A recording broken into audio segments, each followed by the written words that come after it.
State of matter, 3 प्रकार के state होते हैं, लिक्विड, सॉलिड और गैस। इसके अलावा 2 अलग प्रकार होते हैं, उसके बारे में बाद में बात करेंगे। लेकिन अभी जो स्टेट ऑफ मैटर में हम 3 प्रकार की स्टेट को देखेंगे।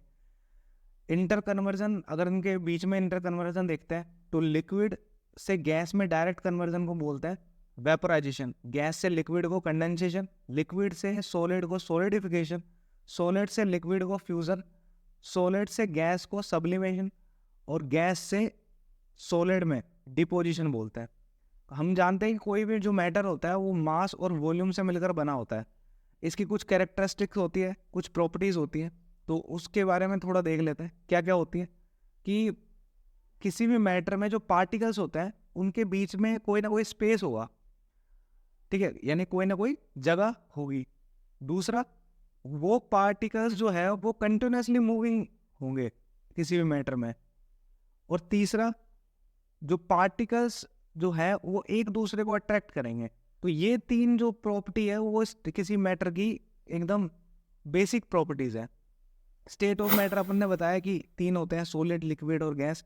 इनके बीच में डिफरेंसेस कुछ इस तरह से है, जैसे सॉलिड में एक डिफाइनाइट स्पेस होता है, शेप होती है। डिफाइनाइट शेप का मतलब वो रिजिड होता है। उसके अलावा उसमें उसकी बाउंड्री जो होती है वो कन्फाइंड होती है, मतलब डिस्टिंक्ट बाउंड्री होती है उसकी। उसका कोई फिक्स्ड वॉल्यूम होता है।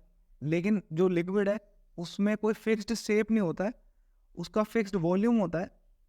और वो किसी भी कंटेनर में डाले तो वो कंटेनर की शेप ले लेता है, यानी कि उसका उसका जो शेप है वो फिक्स नहीं रहती। ऐसे ही अपन गैस की बात कर लेते हैं, तो हम जानते हैं कि गैस जो होता है हाईली कंप्रेसिबल रहता है। हाईली स्पीड, जो पार्टिकल्स की जो स्पीड रहती है उसमें वो हाई स्पीड में रहता है। और जो पार्टिकल्स के बीच में मूवमेंट रहता है वो रैंडम मूवमेंट रहता है। तो अपन इफेक्ट टेम्परेचर के साथ इसके क्या इफेक्ट होंगे, the effect the change of temperature, तो उसके साथ इसमें क्या वो होंगे वो देख लेते हैं। सबसे पहले मेल्टिंग पॉइंट देख लेते हैं। छोटे छोटे से डेफिनेशंस हैं, पहले इसके बारे में देख लेंगे तो हम ठीक से समझ पाएंगे कि चल क्या रहा है। तो मेल्टिंग पॉइंट क्या होता है, किसी भी मिनिमम टेम्परेचर पर कोई भी सॉलिड मेल्ट हो जाता है और वो लिक्विड बन जाता है एट एटमॉस्फेरिक प्रेशर, तो उसे मेल्टिंग पॉइंट कहते हैं। डेफिनेशन मैं अपने उसमें दे दूंगा वीडियोस में, तो आप देख लेना, चेक कर लेना और उसको राइट डाउन कर लेना। जैसे कि आइस का मेल्टिंग पॉइंट होता है 273.15 केल्विन, या अपन 0 डिग्री सेल्सियस में बोल सकते हैं इसको। दूसरी डेफिनेशन छोटी सी, लेटेंट हीट। लेटेंट हीट बहुत इंपॉर्टेंट है। लेटेंट हीट का मतलब क्या होता है, जो लेटेंट जो वर्ड ही है उसका मीनिंग जो है वो होता है हिडन, यानी कि the amount of heat energy, यानी कि जो हीट एनर्जी है that required to change 1 kilogram of solid into liquid. जो 1 किलोग्राम सॉलिड को लिक्विड चेंज करने में के लिए जो हीट एनर्जी लगेगी, और वो भी एटमॉस्फेरिक प्रेशर पे, उस उसके मेल्टिंग पॉइंट में, यानी कि मेल्टिंग पॉइंट जो उसको मेल्ट कर देगा, यानी सॉलिड से लिक्विड में वो बदल जाएगा। तो वो जो एनर्जी है, हीट एनर्जी जो उसको लगी है, वो उसको कहते हैं हिडन एनर्जी या लेटेंट एनर्जी या लेटेंट हीट। ठीक है। फ्यूजन जो होता है ना, फ्यूजन जो आप इसको ढंग से समझ लीजिए, फ्यूजन जो प्रोसेस है मेल्टिंग का, ठीक है, इसका मतलब सॉलिड स्टेट से लिक्विड स्टेट में चेंज करने को अपन फ्यूजन बोलते हैं। अगर कहीं भी क्वेश्चन आ जाए कि फ्यूजन क्या है, तो फ्यूजन का सिंपल सा एक है कि सॉलिड से लिक्विड में चेंज करने की जो स्टेट है उसको अपन फ्यूजन बोलते हैं। अपन बॉइलिंग पॉइंट के बारे में देख लेते हैं थोड़ा सा। बॉइलिंग पॉइंट क्या होता है कि जब कोई लिक्विड बॉयल होगा, ठीक है, तो वो उसका बॉइलिंग पॉइंट होगा वही एटमॉस्फेरिक प्रेशर पे। ठीक है, जैसे वाटर का बॉइलिंग पॉइंट होता है 100 डिग्री सेल्सियस या 313 केल्विन। ठीक है। उसके बाद अपन चलते हैं, एक एग्जांपल लेते हैं। आइस जब चेंज होती है या 0 डिग्री सेल्सियस से जब मतलब लिक्विड में चेंज होती है, तो उसमें क्या क्या निकलता है, एक रिएक्शन होती है वाटर प्लस लेटेंट हीट। और जब वाटर को भी अपन हीट देते हैं और उसको चेंज करता है, तो अपन को क्या मिलता है, वेपर प्लस लेटेंट हीट। ऐसे सब्लिमेशन है। सब्लिमेशन जो होता है वो सॉलिड से लिक्विड, सॉलिड से गैस में चेंज करने के लिए किया जाता है। जैसे कि मैंने शुरू में बता दिया था आपको कि सॉलिड से लिक्विड में, सॉलिड से जस्ट गैस में चेंज करता है तो उसे सब्लिमेशन बोलता है। तो लेकिन इसमें एक फ्लो है कि इसमें सॉलिड से डायरेक्ट लिक्विड में नहीं बन रहा है, वो सॉलिड से डायरेक्ट गैस में बन रहा है। यानी कि जो लिक्विड स्टेट है उसमें वो नहीं आ रही है, वो डायरेक्ट बन रहा है, यानी कि सॉलिड से डायरेक्ट गैस, तो उसे अपन सब्लिमेशन बोलेंगे।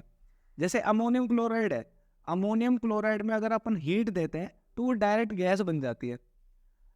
अब दूसरा देख लेते हैं डिपोजिशन। डिपोजिशन का मतलब मैंने बताया था भाई, गैस से direct solid without changing into liquid state is called deposition. ठीक है, अब देख लेते हैं इफेक्ट ऑफ प्रेशर। प्रेशर का क्या इफेक्ट पड़ता है, ये छोटी छोटी डेफिनेशन है जो एग्जाम्स में डायरेक्ट पूछी जाती है, आपको इन सबको एकदम रट लेना है, जो बताया गया है उसको रट लो, ये प्रिसाइज नोट्स है, इसके बाहर कुछ नहीं आएगा स्टेट ऑफ मैटर में से। ठीक है, तो effect of pressure, upon pressure का इफेक्ट देख लेते हैं। तो applying pressure and reducing temperature can liquefy a gas. तो जैसे सॉलिड कार्बन डाइऑक्साइड है, यानी कि उसको अपन ड्राई आइस बोलते हैं, तो वो क्या होता है कि अपन उस पर प्रेशर अप्लाई करें और उसका टेम्परेचर रिड्यूस कर दें तो वो लिक्विफाइड हो जाती है। इवेपोरेशन देख लेते हैं। In case of liquid a small fraction of particle at the surface having high kinetic energy, यानी कि जो सरफेस है उस पे, यानी कि जो लिक्विड स्टेज में जो पार्टिकल्स है उसकी जो काइनेटिक एनर्जी है वो काफ़ी हाई रहती है और वो एक दूसरे से टूटने के लिए हमेशा तैयार रहता है, यानी कि वो एक फोर्स ऑफ अट्रैक्शन से एक दूसरे से जुड़े हुए रहता है। वो जब वेपर बनते हैं तो वो फोर्स ऑफ अट्रैक्शन कम हो जाता है और वो एक दूसरे से टूट जाता है, तो वो कन्वर्ट हो जाते हैं वेपर में। वो जब किसी भी टेम्परेचर में ऐसा करे below it's boiling point, it's called evaporation. इस इवेपोरेशन की रेट, जो इवेपोरेशन है कि इवेपोरेशन कब ज़्यादा हो जाता है, इवेपोरेशन कब कम हो जाता है, तो वो उसके डायरेक्ट क्वेश्चन आता है, उसको देख लेते हैं एक बार। जैसे अपन सरफेस एरिया इंक्रीज कर देता है तो इवेपोरेशन भी इंक्रीज हो जाता है, यानी इवेपोरेशन का प्रोसेस भी इंक्रीज हो जाता है। जैसे अपन टेम्परेचर इंक्रीज करेंगे तो भी इवेपोरेशन का जो प्रोसेस है वो तेज हो जाएगा। लेकिन जब अपन ह्यूमिडिटी इंक्रीज वो करता है, ह्यूमिडिटी होती है किसी भी इन्वायरमेंट में, तो इवेपोरेशन का जो रेट है वो कम हो जाता है। अगर अपन विंड स्पीड की बात करें तो विंड स्पीड जब चलती है तो इवेपोरेशन ऑटोमेटिकली बढ़ जाता है। तो ह्यूमिडिटी क्या होती है, ह्यूमिडिटी होती है amount of water vapour present in the air, यानी कि कितनी वाटर वेपर एयर में प्रेजेंट है उसको बोलते हैं ह्यूमिडिटी। अपन कुछ एग्जांपल्स ले लेते हैं। जैसे particles of liquid absorb energy from surrounding to regain the energy loss during the evaporation to make it surrounding cold. यानी कि हम देखते हैं कि जब कोई भी सराउंडिंग जो अपने रहती है उसमें इवेपोरेटेड पार्टिकल्स रहते हैं, तो हम महसूस करते हैं कि वो जो सराउंडिंग है थोड़ी कोल्ड हो गई है, मतलब थोड़ा ठंड महसूस हो रही है हमको। तो उसको इवेपोरेशन का एक एग्जांपल है वो कॉटन जो होती है, कॉटन जो वाटर का गुड एब्जॉर्बर होता है। ठीक है, इसलिए अपन सर्द जो गर्मियों में है वो कॉटन के कपड़े पहनते हैं, ताकि जो अपना स्वेट है यानी कि जो अपना पसीना है वो जब निकले तो वो कॉटन उसे सोख ले, और जो हवा चले तो उस कॉटन के थ्रू ठंडी हवा हमारे शरीर पे लगे, ताकि हमारा बॉडी का जो टेम्परेचर है वो बना रहे। तो ये स्टेट ऑफ मैटर थी। इसके अलावा दो स्टेट और रहती है, प्लाज्मा और बोस आइंस्टाइन कंडेंसेट। ठीक है, अपन थोड़ा प्लाज्मा के बारे में देख लेते हैं। That state of super energetic and super excited, ये जो स्टेट होती है स्टेट की, मतलब प्लाज्मा जो स्टेट है मैटर की, उसमें जो पार्टिकल्स रहते हैं वो सुपर एनर्जेटिक और सुपर एक्साइटेड रहते हैं।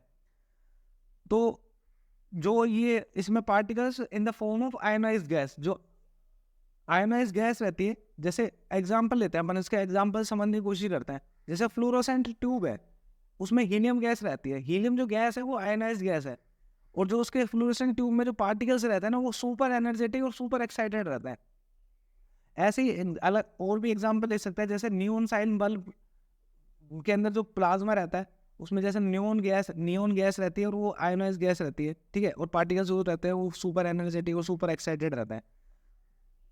सन एंड स्टार जो ग्लो करते हैं, जैसे अपना जो सूरज है वो प्लाज्मा है उसके अंदर और वो ग्लो करता है, यानी कि उस सन के अंदर भी सुपर एक्साइटेड और सुपर एनर्जेटिक पार्टिकल्स है और बहुत सारे जैसे हीलियम जो आयनाइज्ड गैस है वो भी है। दूसरा आता है जो 5वीं स्टेज है, वो आता है बोस आइंस्टाइन कंडेंसेट। ये हमारे लिए प्राउड की बात है क्योंकि इसमें एक इंडियन साइंटिस्ट का नाम है, ठीक है। तो Bose Einstein condensate is formed by cooling a gas extremely low density and super low temperature।